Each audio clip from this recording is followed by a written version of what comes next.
Hello and welcome to Africa Today. I am Esther Mbokwariola. In a continent of strong men and leaders who often feel larger than life, our former president became ordinary and once again began to dwell among men. His name, Jacob Zuma. While his statue stood tall in Imo State, southeast Nigeria, the proverbial cat who has now run out of 9 lives physically took position in a South African court to face corruption charges, an event not so common with men of his status in Africa. And so we ask, what are your thoughts on political developments in South Africa with former President Jacob Zuma answering to various charges of corruption? You can join the conversation and share your thoughts with us on Twitter at TVC News NG. We take a report now, and Africa Today will continue. Welcome on board.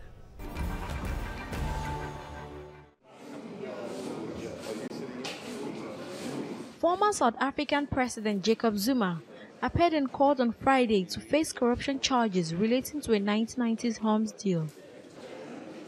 He faces 16 counts of corruption, racketeering, fraud and money laundering, which persisted his presidency and were reinstated in 2016. Actually, those who want this to continue, maybe they will one day wish it never happened, because the extreme lies in comparison to the truth will be evident. The 75-year-old told thousands of supporters outside the court that his opponents lied against him, and his supporters believes his trial is politically motivated. All allegations, it doesn't matter who says what. We are all innocent in a court of law before proven somehow. But however, as we know, in South Africa, he's already been given the sentence of his guilty, irregardless. It's basically to tarnish his image and his legacy, and to frustrate the man, and to overlook his achievements. Zuma denies any wrongdoing and he challenged the decision to prosecute the case. The case has been adjourned until June the 8th after his appearance at the High Court in Durban.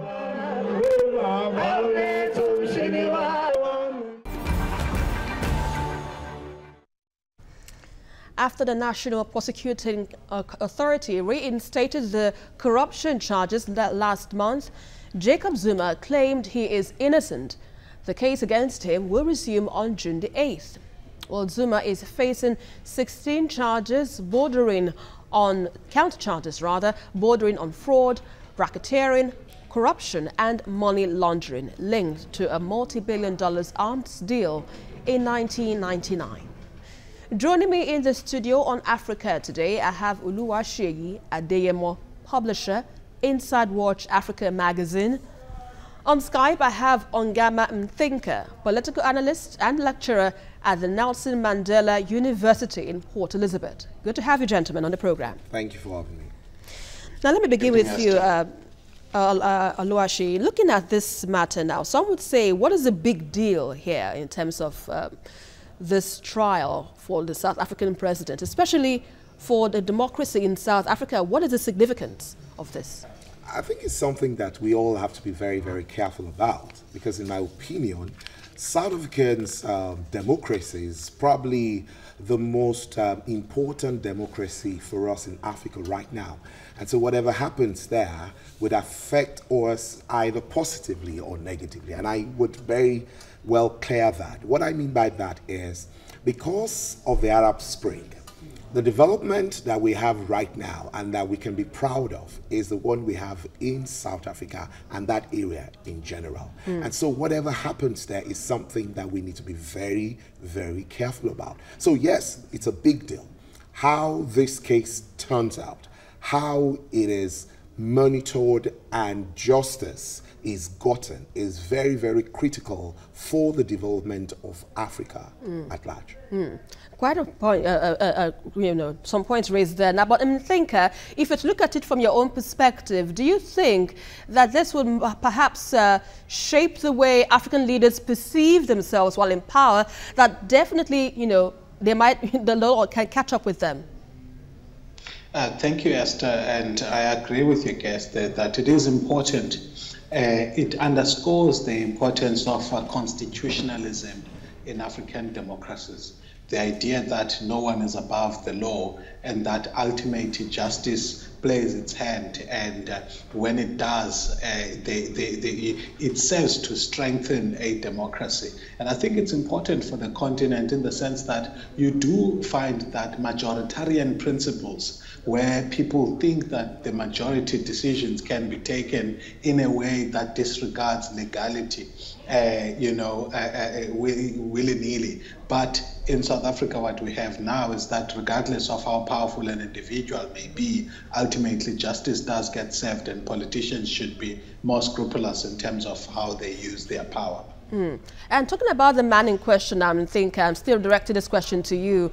President Jacob Zuma, or the former president rather, insists that he is innocent, and even though he's had a team of lawyers to defend his case, do you think he can be successful in terms of defending himself from this one? Well, first of all, I think it is important to highlight that arms deals generally tend to be very corrupt around the world. And with Jacob Zuma's case, his alleged associate has already been convicted and served prison sentence for allegations of corrupting President Jacob Zuma. So Jacob Zuma is going to have a very difficult time proving that he is innocent when his associate has already been, convicted on the same charges that are laid against him. But what is also good here is that you don't only have the alleged corrupt politician that is in the dock, but also a big multinational company that is the perpetrator. Now, Oluwaseyi, from what Thinker says, he really has a difficult time ahead. And from the prosecuting side and the defense, they seem to, have all it takes to ensure that they win the case, however sides it may swing. But how long do you perceive this case might go, knowing that Jacob Zuma seems or is ready to take anything possible to, get his neck off this noose? That's a part that I'm glad that you have decided to go, because it is something that we need to be very, very careful about the way we handle this. If you notice, on the day this trial was done, when he got out of the court, he came out and started singing in the local language and was singing to the sensibility of the people. And if not properly managed, that could spiral into something very, very, very, very dangerous for the country and for Africa. Okay. And so in my opinion, no matter how long it takes, I would want to appeal to the authority to hear on the side of caution, and they must be strategic and be firm. Because at the end of the day, the history of Jacob Zuma has shown that he is a very strategic person, and because he had headed the intelligence unit, the intelligence unit of African National Congress, is someone that is very, very close to the people, and it could get the sympathy of the people at a time like this, and that is something that needs to be managed. My only joy is the fact that President Ramaphosa himself is also a man of the people, who also had built a trade union before. He's also very strategic. He's also a negotiator. And that, for me, is something that we need to employ in this particular case, because then we are not only dealing with the individuals and the organization, we're also dealing with the people as well. And it is a very, very sensitive issue. All right, let's quickly go on a short break now. You're watching Africa Today, and we've been looking at political developments in South Africa with former President Jacob Zuma answering to questions of corruption. Welcome back. Former President Jacob Zuma is accused of accepting 783 illegal payments in the course of an arms deal which took place in 1999. The year he moved from being a provincial minister to a deputy minister. Now, Zuma's financial advisor, Shabir Shaikh, who was found guilty of trying to solicit bribes on his behalf from a French arms firm and was later jailed in 2005. Now, and Thinker, from what Oluwaseyi has just pointed out before we went on break, a lot is expected, no doubt, from the prosecuting authority. But what do you expect? What are you expected to see, or what do you expect to see when the case resumes in June? Well, let's just to allay Aluwash's fears. First of all, in South Africa, the judiciary has been able to actually separate and stamp its authority in terms of how far its scope goes, to the extent that politicians are not at liberty to actually debate or even discuss how proceedings in court should be done. That is why Zuma, as president of South Africa, has been found by the court to have flouted the constitution and failed to defend it.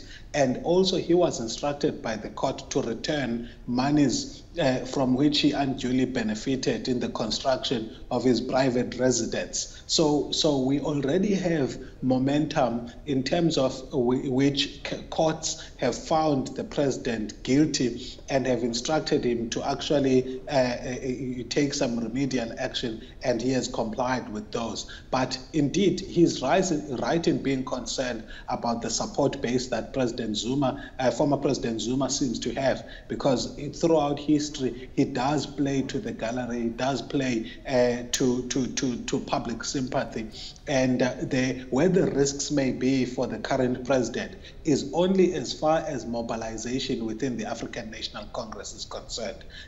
But beyond that, there's no threat really that the support for Zuma may pose against the judicial system in South Africa. And in fact, what he does, in fact, also, he fights within the ambits of the law, using delay tactics as well as trying to falter the case on technical grounds. But so far, it has hardly been on extra-legal factors, for example. So what do you expect to see when the case resumes in June? Do you expect to see maybe the case not taking longer than usual or than expected?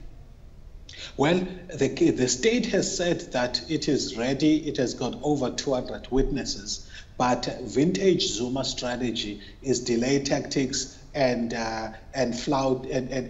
faltering processes. So, and we have already had communique to that effect that his legal team is planning to actually delay this for as long as possible. So it might drag, but we expect this to actually remain within the culture of legal practice in South Africa. Where President Zuma is going to fight it, it's only going to be along legal lines and nothing beyond that. All right, now, Oluwashi, let's look at the opposition in South Africa, which is said to be instrumental kind of to the downfall of, Zuma. What are your thoughts on the opposition and in terms of politics in the country and the plight of the ruling ANC as the elections, approaches?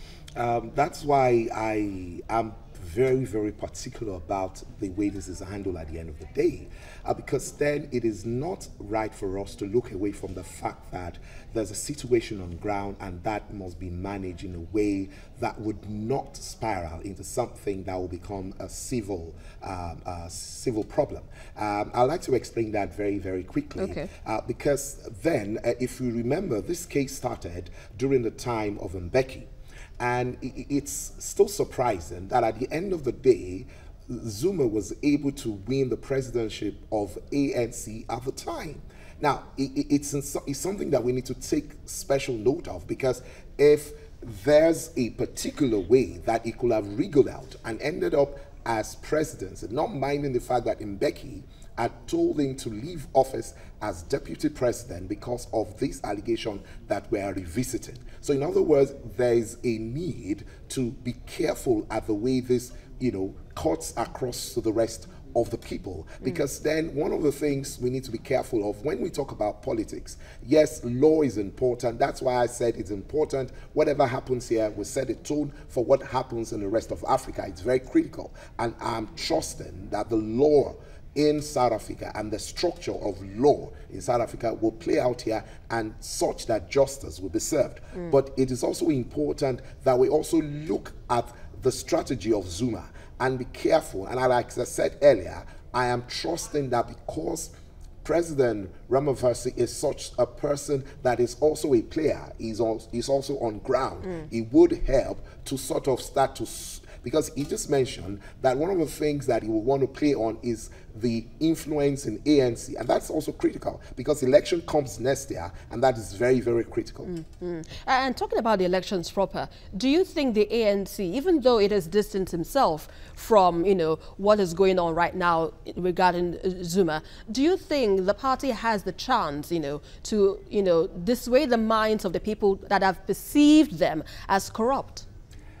What the people hear in most cases sometimes is always different from what. Okay, let me just break it into two categories. The educated, the civilized people sometimes hear different things from the downtrodden. Unfortunately, the people who are the downtrodden, the people, are the ones that vote the more. They're the most popular. If you look at the population, they are the people, and that's why you have situations that happen in the US, for instance, where you're wondering how come this happened. Up till now, the president is still dealing with tweeting and all of that, and you're wondering how come he's very popular with the people. Because sometimes it is important that when you look at politics, you need to carry everybody along. So when you are playing to the minds of the educated, of what is right, of what is legal, you also must understand the feeling of the people, because then you need to realize that these are the people who suffered and sacrificed for what South Africa is enjoying today. And at every point in time, they would always get the sympathy of the people.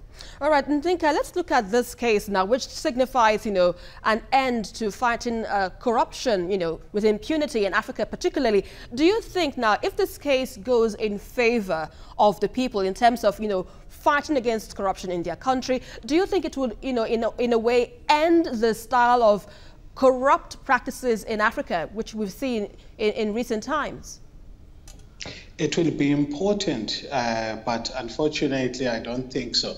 The way political campaigning within ruling parties is structured is that it favors those who are closely associated with capital, those who have money. And as long as money still plays a role in who emerges to become a leader, and which political parties get to be in parliament, we are always going to see a tension between those politicians that are loyal to the average citizenry, or those that are loyal first to the funders. We've had a nice development in South Africa where party funding is now, there's been a legislation passed that political party funding must be open, because we want to be able to see which funders are likely to influence politicians, or it should be clearly visible when politicians are responding more to funding imperatives more than what is required by the people. So that's one of the things. But it's important to have these actions against leaders, because it then entrenches the importance of legality over power plays. And in South Africa, what we have seen is that these developments, the fall of President Zuma, he is being compelled to pay for Nkandla, are all showing that the dynamism of the political system, when we look at it beyond the numbers in parliament, yes, we have weak opposition across Africa against liberation parties, but when those political parties that have small representation in parliament are working with the legal system as well as civil society, the outcomes tend to be disproportionate when considering the relative strength of each of those partners. Yeah, I agree with you that on that one. It might be a plus, in terms of strengthening institutions in the country, but when you're talking about a long-term solution here now, because corruption is endemic, whether we like it or not, how can we be able to, put this behind us so that we can move ahead and Africa can be be known for something credible instead of being corrupt all the time? Yeah, I think what we need to do is the right people need to get involved in politics. People who want to serve their nations rather than their private interests. Also, what Africans should learn from China is to put competent leaders in political leadership. not people who are able to just mobilize support and win elections within their party so that they can represent the parties. Also, we could explore direct voting, the presidential approach, the presidential system of democracy, where people vote their president directly. In South Africa, we vote for the party and not the individual as the president. And the challenge with proportional representation systems like that, or parliamentary systems, is that the proximity and between the cabinet or the executive and the legislative arm becomes blurry, and it blurs the potential of legislative houses to hold the executive to account. All right, thank you very much for your contribution on Gamma and Think, a political analyst all the way from Port Elizabeth in South Africa. I would like to thank you very much indeed for your contributions on the show. Thanks for having me. Right, now let's wrap up the show with you now, Luashe. From what he just said, salient points and all that to take home from there. But moving forward, where do you see South Africa, in terms of politics and, of course, Africa, the leaders? The truth of the matter is, like I said before, they're leading in building of structure. And you said earlier that that's probably not the solution. And I disagree with you, because then the only solution is a structure.